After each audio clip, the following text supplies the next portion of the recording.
Hello everyone! Today we're going to be unboxing a original Commodore 64 with the original single floppy disk drive. So, let's go ahead and let's unbox these two.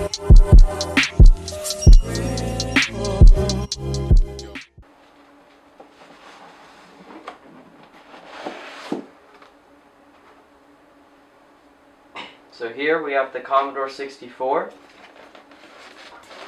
I'm just gonna take this out.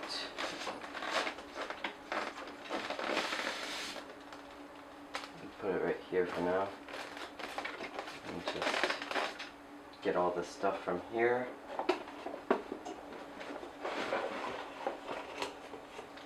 Here's the Commodore 64 power supply, which we will be using. I'm going to go ahead and put the power supply right here. Put the cable there and just plug this in.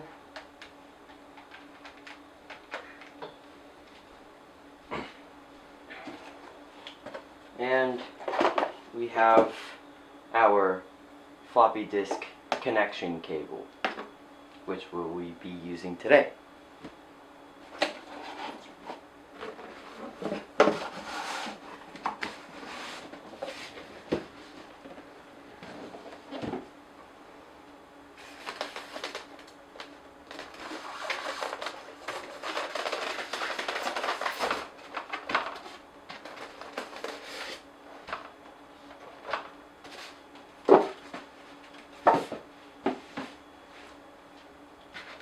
Now let's open up the single floppy disk drive.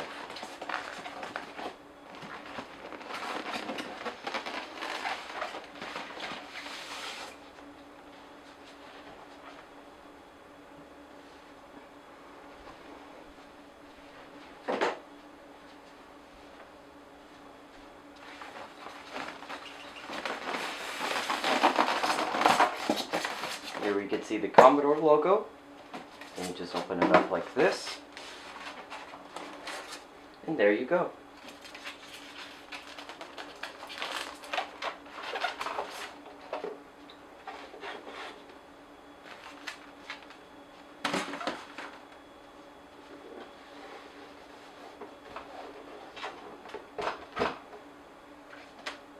Fun fact about the Commodore 64 disk drive: it actually has a computer built into itself. Even a power supply, CPU, and everything like that. Pretty interesting, right?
And here we are.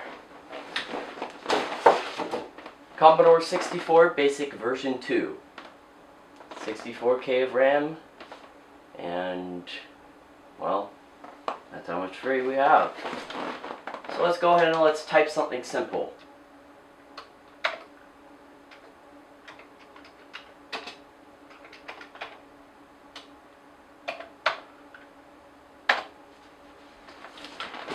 And there we go. So this Commodore 64 works. It is running on a little adapter that I have that goes from the audio signal for the Commodore 64 to composite. So we'll be able to see what's on the screen and stuff like that.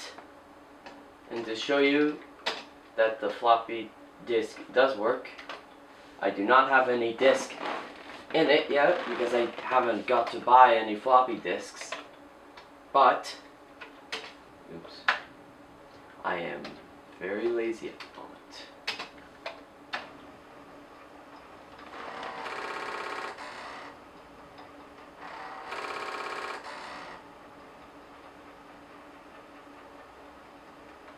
And yeah, there's no floppy disk in it, so yeah, that's all you get.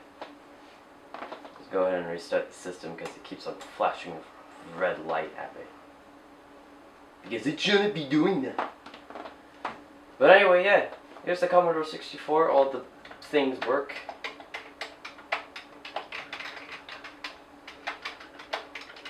There you have all your stuff. And yeah, let's go ahead, and I'm going to search up the Commodore 64 user guide because I do not have that. Let's go ahead and let's go to the basic programming of the Commodore 64. So, right. Clear the screen by holding down Shift and clear home. So we could do Shift, clear home. Oh, hey, that works. So let's go ahead and do a command.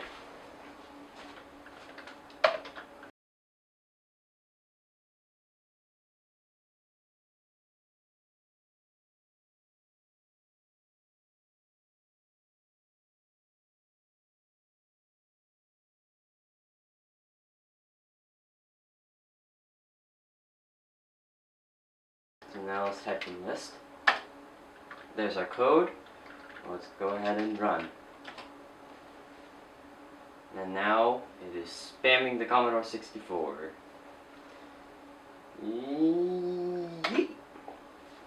Break at 10. Alright. So there we go. We have that was our first line of code on this machine.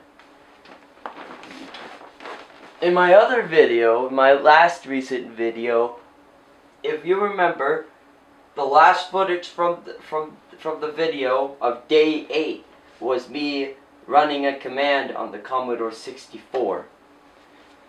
Now, I'm not too sure if they have it here, but they probably don't. So let's go ahead and rewrite line 10 to print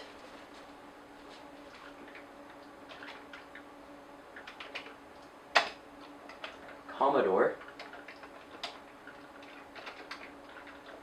and then we add a comma.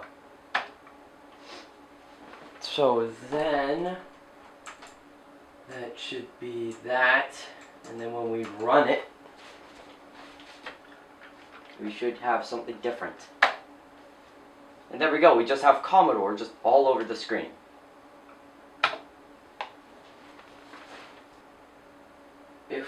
So imagine a number of boxes within the computer that can each hold a number or a string of text characters. Each of these boxes is to be and presents the information in the respective box. For example, if we say 10x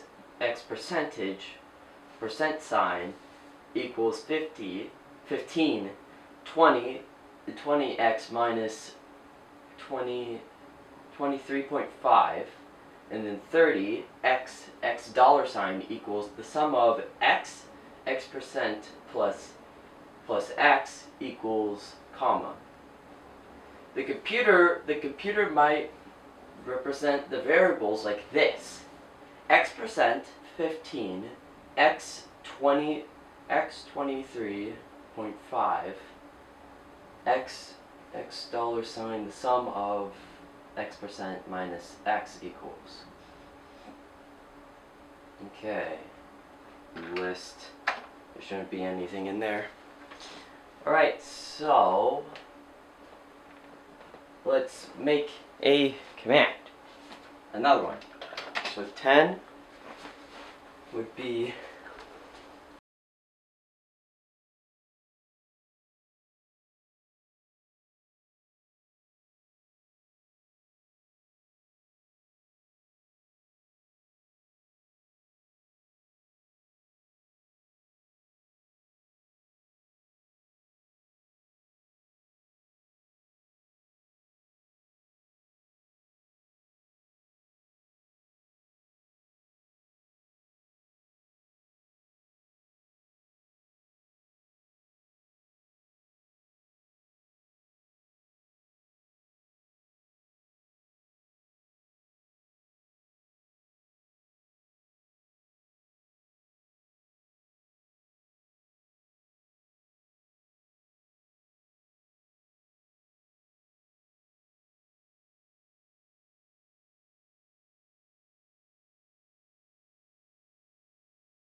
okay. Let's just make sure all our stuff is correct. Yeah, that looks good. And I guess if you did everything as shown, you should get the result printed on the screen. So run. There we go. So there we have our so there we have our numbers. The sum of this minus that equals, well, 38.5. And that's correct. So we have did math. We have did some simple math. So the reason why we have all these symbols here is so then we can define x in various different ways. So let's create another command that involves spamming the Commodore 64. Okay, so right now I've just been messing around with the Commodore 64, coding a bunch of different stuff that is in the user guide. We got to do some math, we got to figure out some different ways to identify different variables, and oh yeah, let's go ahead and let's do some more. Let me just make sure of something. Yeah, let's print. Yeah, okay. Okay, so let's code something else. Let's see, let me scroll down and find something interesting that doesn't involve the Commodore key. I mean, not Commodore key, sorry, the Commodore logo name, whatever you want to call it. Okay, so let's create a new list.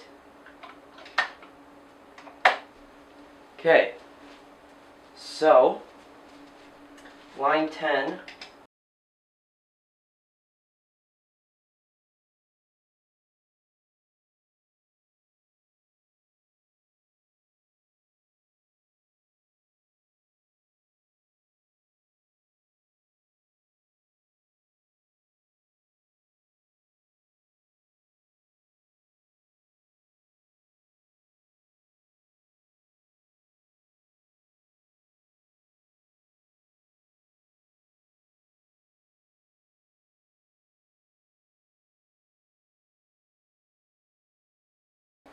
now we should do list, oops, my bad, list there's our line of code. Let's run it. And there we go. There's our little adding thing. So what we basically told it to do was we start with 1 and we go all the way to 10. And every single bit, I should say, I don't know how to really describe it, but every time every time we want to jump to a new number, we add 0.5. So we get 1, and then 1.5, 2, 2.5, etc. So, that was a little, yeah. And then that's the end of the page 40. Alright, let's go ahead and let's look at some more stuff. Let's see what we have here. Advanced Basic. Ooh, sounds exciting. Do I get a better basic? Introduction. The next few chapters have been written for people who have become relatively familiar with the basic programming language and the concepts necessary to write more advanced scripts. For those of you who are just starting to learn the program, you may find some information a bit too technical to understand completely.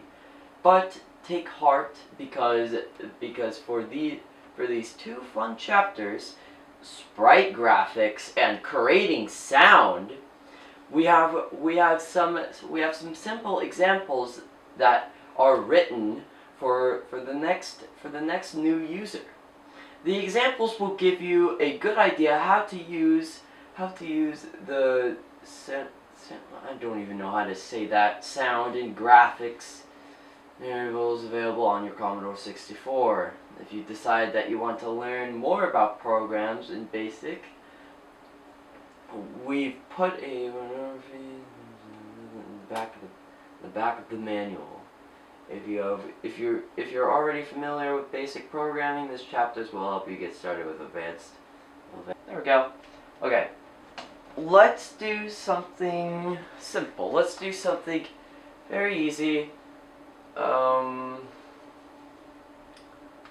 Let's just go ahead and do a sort of input command. So let's do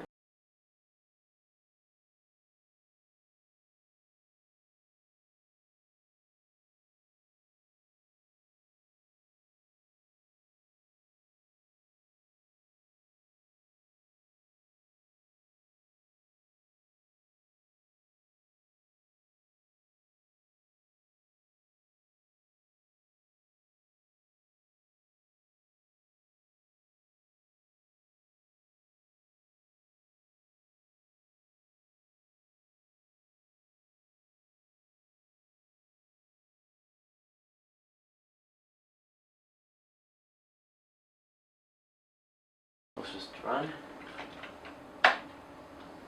of you typed world error on line 30. Okay, well I mean at least we did that, so that it counts as complete.